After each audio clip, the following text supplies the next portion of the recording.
안녕하세요. 법의 대화 이재만입니다. 충남 아산에서 어린이 보호구역에서 교통사고로 사망한 그 어린이의 부모가 올린 그런 사연이 청와대 청원 게시판에 올라와서 보도가 된 적이 있었죠. 아들을 잃고 결국 그 어머니가 죽을 것만 같습니다 하고 고통을 호소하는 그런 글이 올라왔는데, 어린이 보호구역에서 과속을 하다가 앞에 보호구역에서 그 건너는 어린아이를 보지 못하고 결국 이제 사망한 그런 이제 안타까운 사고가 있었죠. 우리나라에서는 어린이 보호구역에서 1년에 10명 정도의 사망 사건이 일어나고 또 부상자는 1년에 1000명에 이릅니다. 이런 사건이 끊이지 않고 있는 것은 어린이 보호구역에서 조심을 하지 않은 것이 이제 가장 큰 문제죠.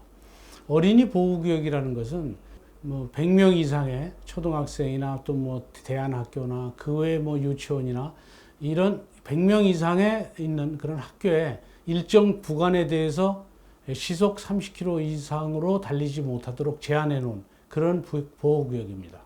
그리고 이런 데는 이제 과속방지턱도 있고 그렇죠. 물론 이제 100명이 되지 않는다고 하더라도 필요하다고 한다면 국가에서 또 정부에서 지정을 해서 어린이 보호구역으로 이제 지정할 수는 있는 것이죠. 그래서 어린이 보호구역에서는 이제 기본적으로 30km 이하의 속도로 가면서 전후 좌우를 잘 살펴서 지나야 됩니다. 이 외에도 어린이 보호구역에서는 이제 차뿐만이 아니라 자전거라든지 오토바이라든지 뭐 전동 킥보드라든지 이런 것들도 전부 조심해서 가야 됩니다. 뭐 바퀴가 있으니까 자동차처럼 취급하니까. 그리고 이제 횡단보도를 갈 때도 뭐 자전거 탈 때 자전거를 타고 가면 전부 결국 차로 인정을 하게 되는 것이죠. 그래서 항시 어린이 보호구역에서는 자동차뿐만이 아니라 자전거나 오토바이라고 하더라도 항시 30km 이내의 속도로 조심하면서 이제 운행해야 되는 것이죠. 만약에 어린이 보호구역에서 교통사고가 나면 12대 중과실에 해당돼서 합의를 한다고 하더라도 또 보험에 들었다고 하더라도 형사처벌을 받게 됩니다. 얼마 전에 이제 윤창호법이 이제 제정이 돼서 음주 사망사고의 경우에는 징역 3년 이상의 징역을 할 수 있도록 그래서 중하게 처벌을 하죠. 그런데 지금 이 민식이법이라고 그래서 어린이 보호구역에서의 사고에 대해서 중하게 처벌하기 위한 민식이법이 발의됐습니다. 이 민식이법에 의하면 윤창호법의 그 음주 사망사고처럼 마찬가지로 어린이 보호구역에서 사망사고가 나면 3년 이상의 유기징역에 처하도록 법안이 발의되어 있죠. 그리고 이제 많은 아이를 키우는 어머니들이 이 법이 통과되기를 바라고 있습니다. 윤창호법의 통과로 인해서 상당히 이제 그 음주 교통사고가 많이 줄었죠.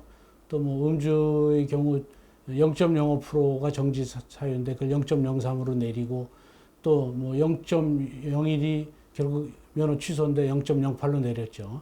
면허 그 취소 수치를 강화시키니까 예전에는 맥주 한 잔 정도를 먹으면 0.05가 나오지 않으니까 먹던 사람도 지금은 맥주 반 잔도 먹지 않으려고 합니다. 그러다 보니까 이제 음주 사고가 많이 줄었죠.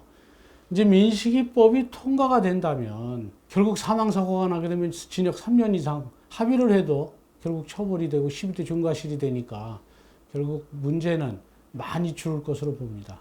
그리고 또 하나는 민식이법에서는 처벌만 중하게 하는 것이 아니라 그 이외에도 사실은 이제 그 어린아이가 사망하게 된 이유는 거기에 이제 여러 가지 신호등이라든지 이런 게 없어서 문제가 됐었죠. 그래서 어린이 보호구역에는 이제 신호등을 설치한다든지 또는 과속 방지 카메라를 설치하는 것을 이제 의무화한다든지 이제 그 이외에 뭐 과속 방지 턱도 만든다든지 하는 교통사고 방지 시설들 설치를 의무화하게 있습니다.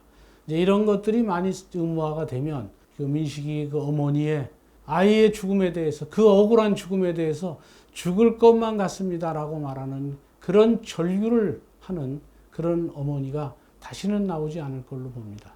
민식이법이 통과되기를 바라면서 그리고 모든 운전자들은 이 어린이 보호구역에서는 적어도 30km 이내의 속도로 가면서 또 일시 정지를 해서 전후 좌우를 살피는 이런 조심 운전이 필요하다고 보겠습니다.